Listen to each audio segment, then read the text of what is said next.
Eh bien bonsoir à tous les amis, aujourd'hui on se retrouve pour un nouveau débrief, un débrief assez spécial, hein, un débrief de l'équipe de France, hein. Ça faisait un petit moment que je n'en avais pas fait. Ouais, il me semble que lors du dernier rassemblement, je n'en avais fait aucun, donc c'était au mois de juin parce que j'avais pas trop le temps malheureusement de regarder les matchs et j'avoue que j'étais pas trop, j'étais dans une période assez compliquée donc j'avais pas fait les débriefs pendant cette période-là, je vous avoue. Donc ouais, puis vu on la fin de saison olympique me fait un peu dégoûter du foot d'une certaine façon, donc c'est vrai que j'avais pas fait les débriefs, mais aujourd'hui on se retrouve pour le débrief de l'équipe de France, que j'étais pas pareil, j'étais pas sûr de faire les débriefs, le débrief ce soir.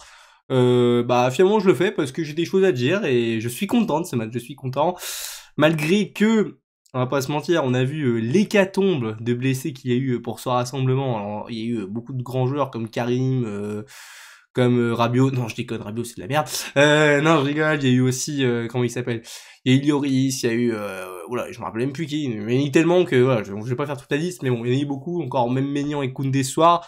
C'est un peu inquiétant, mais ça m'étonne pas, voilà, l'enchaînement des matchs tous les 3 jours, c'est ce qui se passe, hein. Moi, je trouve que alors déjà faire la Coupe du Monde au Qatar, c'est un problème, mais bon, en soi, si tu dis que c'est un problème au Qatar, faut aussi que tu dises que c'est un problème en Russie et un problème au Brésil.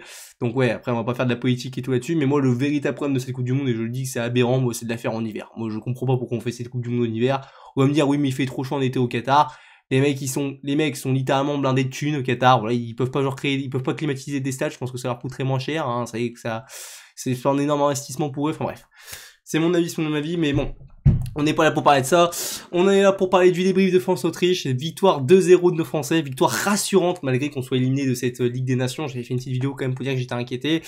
Alors, cette victoire, malgré que c'est une belle victoire, je trouve qu'on a eu un beau match. C'est pas non plus un match sur qui il faut vraiment s'appuyer, vraiment, ces éléments-là, parce que bon, premièrement, t'avais une équipe, bah tiens, je vous montre la compo, tiens, on commence par la compo. Une équipe assez remaniée, alors, malgré que l'attaque, quand même, bon, au final, elle ressemble un peu à celle de, voilà, de 2018 à l'arrivée, hein, c'est un peu quasiment la même attaque à quelques exceptions près, voilà. Donc surtout, voilà, on voit surtout en défense hein, et aussi au milieu de terrain qu'il y a eu des changements. Donc déjà au gardien de but, enfin du coup on a joué dans un 4-3, je sais pas excusez-moi, j'arrive pas à dire.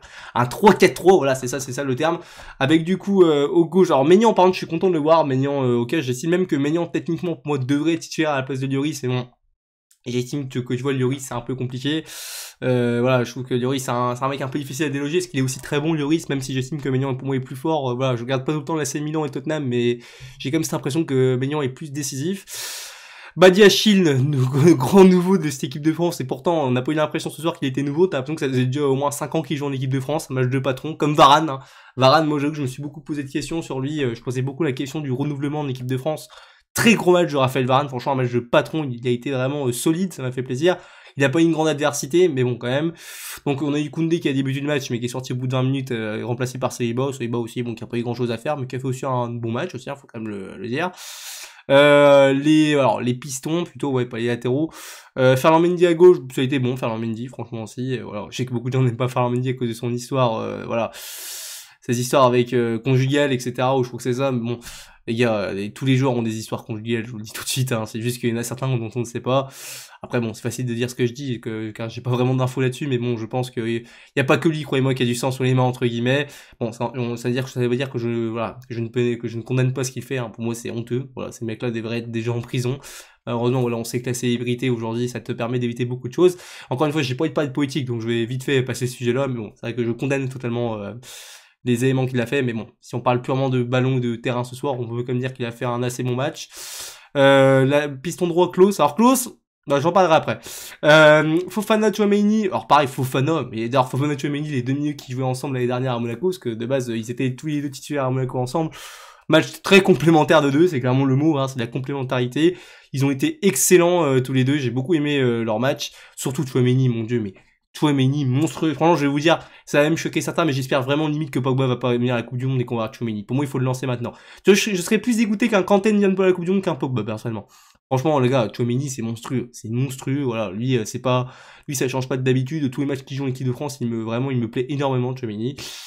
Et ceux qui sont devant aussi, franchement, Griezmann aussi, je me posais, mais alors, énormément de questions sur Antoine Griezmann. Moi, je trouve qu'Antoine Griezmann, voilà, on va pas se mentir, depuis justement sa Coupe du Monde, c'est plus vraiment le même joueur. Je trouve qu'il a beaucoup de mal, Antoine Griezmann. Voilà, avec son transfert au Barça qui s'est un peu foiré, voilà, il a essayé de foirer au Barça. Son retour à Atletico qui est pas, pardon, qui n'est pas tant mauvais que certains voudraient le croire, mais qui n'est pas non plus bon. Je trouve qu'il est pas non plus au niveau qu'il avait avant. Mais ce soir, très bon match quand même. J'espère qu'on aura aussi un Griezmann qui va, on va dire, j'espère que Griezmann va un peu nous faire une Pogba entre guillemets, qui va peut-être être nul en club, mais qu'en sélection il va se donner, il va nous faire des bons matchs. Et Mbappé, alors Mbappé, franchement, je vais aussi dire des choses sur lui comme sur Klose après, parce que j'ai quand même des choses à dire sur Mbappé. Et Gigi, voilà, Giroud, hein, Olivier Giroud, pareil. Lui, c'est quoi aussi, j'en parlerai après. Voilà, j'en parlerai après. Bref, voilà, on a eu les compos. D'ailleurs, aussi nouveau maillot qui a été inauguré que je m'achèterai sûrement. Bon, je vais pas m'acheter maintenant, mais bon, dans les prochains jours, je pense que je l'achèterai. Parce que je vais attendre un petit peu parce que ça coûte assez cher quand même. Hein. Voilà, 90 balles la réplique, plus moi sachant que je voudrais prendre le belge que j'avais pas pris sur celui-là. Voilà, bon, ça coûtera un petit peu cher. J'ai encore un peu le temps, on va dire, jusqu'à la Coupe du Monde pour l'acheter. Donc ouais, écoutez, premièrement, ce match, franchement, si on est, c'est moi vraiment le seul véritable ressentiment que je peux avoir sur ce match, c'est que la France a complètement dominé de A à Z cette équipe d'Autriche. Enfin voilà, franchement, l'Autriche elle a quasiment été même voire pas du tout dangereuse dans ce match. On les a dominés, on a eu beaucoup d'occasions, notamment en première période, qui n'ont pas été concrétisées, avec la retournée de Tchouaméni. Voilà, cette action aussi de Mbappé, à la dernière minute, enfin dans les derniers instants de la première période, où là il fait cette passe en retrait, mais Fofana se rate complètement.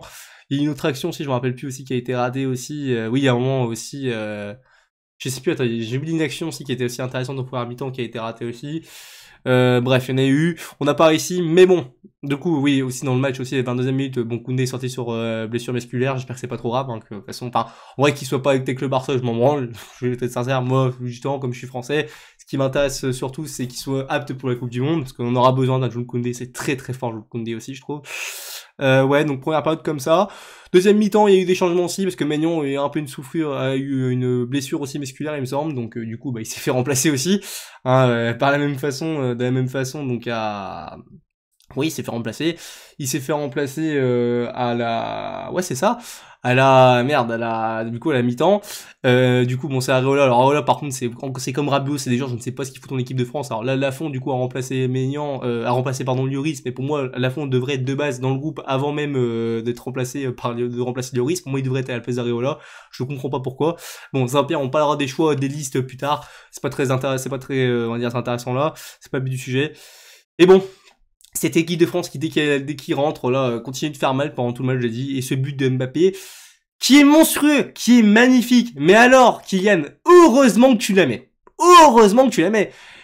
J'ai pas envie de faire le rabat-joie, j'ai pas envie de faire le vieux con, de le critiquer Mbappé pour critiquer Mbappé. Mais bordel, heureusement qu'il la marque, parce que si jamais il l'avait foutu au-dessus, qu'il faisait pas la passe, je sais plus qui était à droite, je crois que c'était justement Tchouaméni, j'en sais plus rien, à droite là, mon dieu, mais qu'est-ce que je t'aurais insulté, Kylian. Mais bravo, tu as marqué, c'est bien. Par contre, le problème, Kylian, c'est que ça marche là, dans des matchs comme ça de Ligue des Nations, où il y a pas trop d'enjeux, entre guillemets, face à une équipe d'Autriche qui n'était pas non plus très, on va dire, compétitif face à nous. Par contre, j'espère qu'en Coupe du Monde, si on passe beaucoup de paliers, qu'on arrive déjà à sortir de groupe, ne serait-ce juste en phase de groupe, il faudra faire des passes là-dessus, il faudra pas tenter l'impossible. Parce que même si, on va pas se mentir, ses coéquipiers aussi ont beaucoup raté, notamment un Klose, des fois, qui a raté des actions assez étranges, j'espère quand même que tu seras quand même, beaucoup plus altruiste et moins perso. Je sais que tu veux prouver que tu es un bon joueur, mais c'est un peu ça le problème que j'ai avec Kylian Mbappé. Je peux comprendre que certains supporters du Paris Saint-Germain pètent un point avec lui. C'est que oui, Kylian Mbappé, moi, j'aime pas beaucoup le portrait qu'on fait de lui, à dire que c'est un joueur qui est que fort, qui n'est pas fort techniquement et tout, alors qu'en vrai, je trouve qu'il a une certaine capacité technique, qu'on le veuille ou non. Mais c'est là on va dire, la subtilité de Mbappé, c'est que c'est justement sur les qualités qu'on lui demande, c'est-à-dire faire entre guillemets du tout droit et jouer que sur sa vitesse, qu'il est le meilleur. Et c'est là où j'aime bien Mbappé, c'est là où je le préfère et c'est là où je le voudrais. J'aimerais qu'Mbappé soit plus tueur, qu'il soit plus, on va dire, moins, on va dire, personnel, tu vois. Moi, j'aime un Mbappé efficace, c'est ça qu'il faut dans le football, et ça, surtout en Ligue des Champions, quand tu vas jouer à la LDC, il faudra que tu sois efficace, voilà.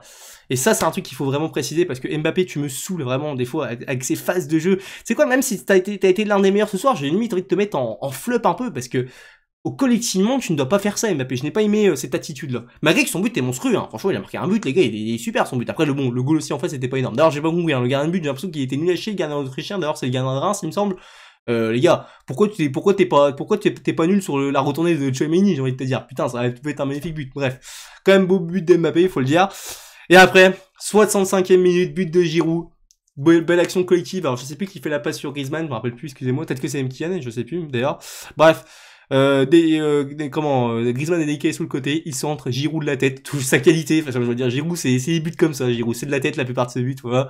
Giroud efficace devant le but tête, il revient à 2 unités de Thierry Henry pour devenir le meilleur buteur de l'histoire de l'équipe de France. Pareil, hein, Giroud, un jour, faudra qu'on fasse une vidéo sur lui, hein, même si c'est un joueur que je respecte, mais énormément, Olivier. Qu'est-ce que je te respecte, Olivier Giroud, franchement. Pourtant, franchement, je suis vraiment pas fan de ce joueur-là, les gars, mais il faut quand même respecter Olivier Giroud. Partout où il passe, il a gagné. Partout où il passe, il a rendu service. Partout où il passe, il a... Bon, il a pas eu des grandes stats, c'est sûr qu'on peut pas comparer un Giroud, à un Lewandowski, à un Benzema, ou je ne sais pas, à des anciens joueurs comme des Ronaldo ou des Shevchenko, tu vois. Ou même, je sais pas, il y avait un autre neuf aussi que j'aimais bien à l'époque, Mandzukic, des conneries comme ça, tu vois. Voilà, c'est sûr. Mais Giroud, qu'on le dise tout ça, c'est quand même, pour moi, j'assume mes paroles, c'est une légende de l'équipe de France. Qu'on le veuille ou non, c'est une légende de l'équipe de France. C'est un joueur qui a rendu service, c'est une légende du football, voilà, je le dis. Pas légende dans le sens où il rejoint les meilleurs joueurs du monde, mais c'est un joueur qui ne laissera pas, qui me laissera des souvenirs, quoi. C'est pas un joueur que j'oublierai, tu vois, Olivier Giroud. Donc félicitations Giroud, voilà. Puis après, bon, le match a déroulé, on a dominé, on aurait pu même en marquer, voire un troisième, hein, à plusieurs moments. Bon, malheureusement, ça n'a pas été le cas. Mais bon, on a gagné 2-0, c'est le plus important. On se rassure, parce qu'au final, on n'a plus rien à jouer dans cette Ligue des Nations, on l'a éliminé. Faudra quand même aller gagner au Danemark, quand même, pour essayer de ne pas descendre en Ligue B. J'aimerais quand même qu'on reste en Ligue A. J'ai envie quand même, même si c'est des matchs qui comptent, que même si la Ligue des Nations, c'est pas une grosse compétition, j'ai envie quand même de jouer des matchs amicaux, entre guillemets, des matchs amicaux. Et encore, je suis persuadé que plus tard, la Ligue des Nations sera peut-être une valeur un peu plus haute dans l'esprit des gens. Pour jouer des grosses équipes du style de l'Allemagne, des conneries comme ça, tu vois. C'est plus intéressant, je trouve, quand même. Peut jouer, voilà, des équipes un peu moins huppées comme la Suède, des conneries comme ça, tu vois. Bon, même si là, cette année, on a eu un groupe facile, entre guillemets, tu vois. Un groupe facile, entre guillemets, je dis bien, parce que c'est quand même pas non plus des mauvaises équipes. Voilà, j'ai un autre à vous dire, il y a eu quelques changements à la fin, Nkunku qui est rentré, Dembélé aussi, voilà, t'as eu aussi à la fin Mbappé qui est sorti, bon, rentré de, je ne sais plus qui est à sa place, je sais plus qui est rentré, mais bon, bref. C'est pas l'important. Les tops, les flops, les gars, bah du coup, j'ai envie de te dire, moi, je vais commencer par Varane, parce que Varane, ça faisait longtemps que j'avais pas vu enfin même un assez gros match de Varane. Franchement, Varane, ça faisait un moment que je le voyais, Varane, même quand il jouait United, je trouve depuis qu'il a quitté le Real et même depuis qu'en fait depuis sa Coupe du Monde, moi c'est un peu comme Griezmann, ça ils ont un peu le même problème, c'est que je les trouve un peu fébriles ces gens-là, tu vois. Et là je trouve que Varane, tu vois, c'était compliqué ces dernières années, enfin ces dernières années, ouais, même ces dernières années, c'est ça, depuis 2018, je trouve que c'est un peu compliqué, c'est plus le grand Varane, voilà. Mais là ce soir, il a fait un très bon match, je l'ai trouvé vraiment serein, j'étais vraiment serein avec Varane ce soir. Il a tout été juste dans les relances, d'ailleurs tous les défenseurs ont été très justes dans la relance, j'ai beaucoup aimé ce soir franchement le match des Bleus là-dessus. Deuxième top Giroud, parce que Giroud franchement voilà, pour moi, il a une aura. Tu vois quand même que Giroud, j'ai même l'impression que c'est un joueur, c'est assez fort. Malgré c'est un joueur qui est assez vieux aujourd'hui, Giroud. Il a amélioré son niveau de jeu, je trouve. Il a amélioré son volume de jeu, Giroud. C'est un joueur qui encore s'est amélioré depuis 2018. Tu vois. Et c'est ça, et je respecte énormément cette mentalité, parce que je trouve quand même qu'il arrive à faire des choses qu'on voyait pas forcément en 2018, les petites combinaisons que je vois, et même, il est tueur, Giroud. C'est un neuf qui est tueur. On peut dire ce qu'on veut, mais il est tueur. J'ai beaucoup aimé son match. Et troisième top, alors c'est pas un joueur, mais j'ai envie de mettre une mention à tous les nouveaux, hein, que ce soit Fofana ou même Badiachil. Parce que franchement, ce soir, deux matchs vraiment très sérieux. Alors, si, en soi, il y a un joueur que j'oublie, c'est Tchouaméni aussi. Tchouaméni qui a été monstrueux, je le mets aussi en top, d'ailleurs c'est mon troisième top. Mais Tchouaméni, tu vois, j'ai envie de te dire que je suis habitué, tu vois, t'as même plus besoin de préciser, parce que Tchouaméni, il est monstrueux en cette équipe de France, et moi je vais vous dire, j'espère que Deschamps va porter un peu ses coronets et qu'il va nous mettre Tchouaméni titulaire. Franchement, je vais vous dire, je veux même pas de Pogba à la Coupe du Monde, j'espère juste que Kanté sera là, parce que Kanté c'est un joueur ultra intéressant, enfin ultra important pour cette équipe de France. Mais franchement aussi, les nouveaux m'ont impressionné ce soir, voilà. Les flops, alors les flops, justement j'en parlais. Bon déjà je commence par Mbappé, je me redis vite fait, mais Mbappé, tu vois, je le dis que c'est bien ce soir, il est très bon. Peut-être que son Nice c'est pas le même match, qu'on gagne pas forcément ce match, mais Mbappé j'attends quand même un peu plus de moins de personnalité et plus de collectif. Voilà, parce que ça va poser problème, hein. Certains je dis ça passe ce soir contre l'Autriche, mais contre d'autres équipes, ça sera peut-être beaucoup plus compliqué, malgré que ce soir il fait quand même un bon match, hein. Surtout que globalement ce soir personne n'a fait un mauvais match. Mais bon, c'est vrai que je trouve que Mbappé ça m'a un peu saoulé cet aspect-là. Donc j'ai envie de le mettre en flop, mais je le mets un peu, voilà, entre les deux, tu vois.